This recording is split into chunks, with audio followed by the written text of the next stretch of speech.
மெஷர்மெண்ட்டுங்கிறது நம்ம கொடுக்கக்கூடிய ஊக்கு பகுதிக்கான டாட்ஸு. இந்த ஊக்கு பகுதியுடைய டாட்ஸை எங்கே மார்க்கிங் பண்ணணும்னா கழுத்துக்கும் இந்த வளைவு பகுதி மெயின் டாட்ஸ் போட்ட இந்த வளைவுக்குமான இடைப்பட்ட இடத்துல உங்களுக்கு 8 இன்ச்சு நீளம் இருக்கும். இந்த 8ஐ 2ஆக டிவைட் பண்ணிட்டீங்கன்னா 4 இன்ச், 8ல் பாதி 4 இன்ச்சு இருக்கும். இந்த 4 இன்ச்சில் வரக்கூடிய டாட்ஸுக்கு பேர் ஊக்கு பகுதியுடைய டாட்ஸு. ஊக்கு பகுதியுடைய டாட்ஸ் வர வேண்டிய இடம் கழுத்துக்கும் முன்பக்கத்துடைய பட்டி ஜாயின் பண்ணுற இடத்துக்குமான பாதி அளவில் வரணும்.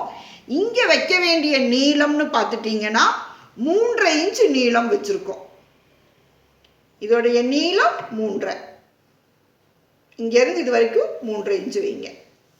இங்கே வைக்க வேண்டிய அகலங்கள் இங்கே குறுகலாகவும் இங்கே அகலமாகவும் எடுப்போம். இங்கே அகலமாக எவ்வளோ எடுக்கணும்னா 4 இன்ச் எடுத்துருப்போம். இந்த சைடு 4 இன்ச், இந்த சைடு 4 இன்ச். இங்கே வந்து நீங்கள் ஒவ்வொரு இன்ச்சாக டிவைட் கொடுத்தீங்க, இங்கே வரும்போது 4 இன்ச்சு கொடுக்கணும்.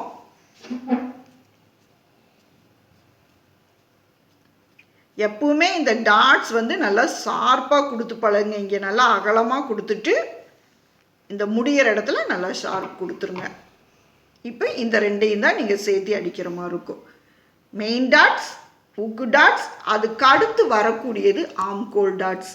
இந்த ஆம்கோல் டாட்ஸ் எங்கே எடுக்கணும்னா இந்த வளைவிலிருந்து கரெக்டாக டேப்பை வளைச்சி இப்படி சரிவாக பிடிச்சிட்டு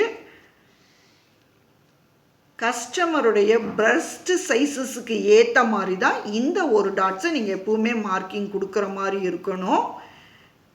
இங்கேருந்து இந்த இடத்துல இருந்து 4.5 இன்ச்சு நீளம் இதுக்கு கொடுத்துருக்கோம். 4.5 இன்ச்சு நீளம் இந்த இடத்துக்கு கொடுத்துருப்போம். இங்கே 4.5, இங்கே 3, இங்கே 3.5.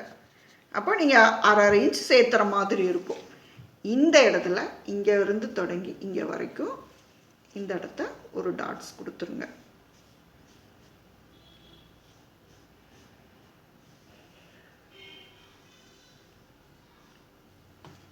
இப்போ இந்த கேப் பார்த்துட்டிங்கன்னா இந்த ரெண்டுக்குமான இடைவெளி 2.5 இன்ச் இருக்குது.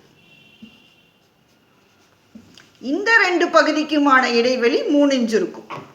இந்த ரெண்டு பகுதிக்குமான இடைவெளிங்கிறது 2 இன்ச் இருக்குது. இது வந்து உங்களுக்கு பிரஸ்டோட பாயிண்ட்ஸ். இந்த அளவுகள் வந்து ஒவ்வொரு பாடி அமைப்புக்கும் ஏற்ற மாதிரி மாறுபடும். அதே மாதிரி முன்பக்க அளவுகள் எல்லாத்துக்கும் ஒரே மாதிரி நீங்கள் கட்டிங் போட முடியாது. அவங்களுடைய பாடி அமைப்புக்கும் நீங்கள் நார்மல் கட்டிங்காக அல்லது கிராஸ் கட்டிங் போட போகிறீங்கிறதா பொறுத்தும் கஸ்டமர் எப்படி பாயிண்ட்ஸ் கேட்குறாங்க அதை பொறுத்து இந்த அளவுகள் மாறுபட்டிருக்கும்.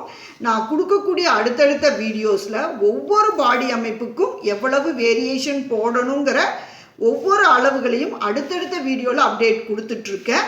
அதனால் இந்த மெஷர்மெண்ட் கொடுத்துருக்கும் பொழுது இந்த கேப்புடைய அளவுகளில் கொடுத்துருக்கேன். இது வந்து நிறையா பேருக்கு கரெக்டாக இருக்குங்கிறதுக்காக இந்த அளவுகள் கொடுத்துருக்கோம்.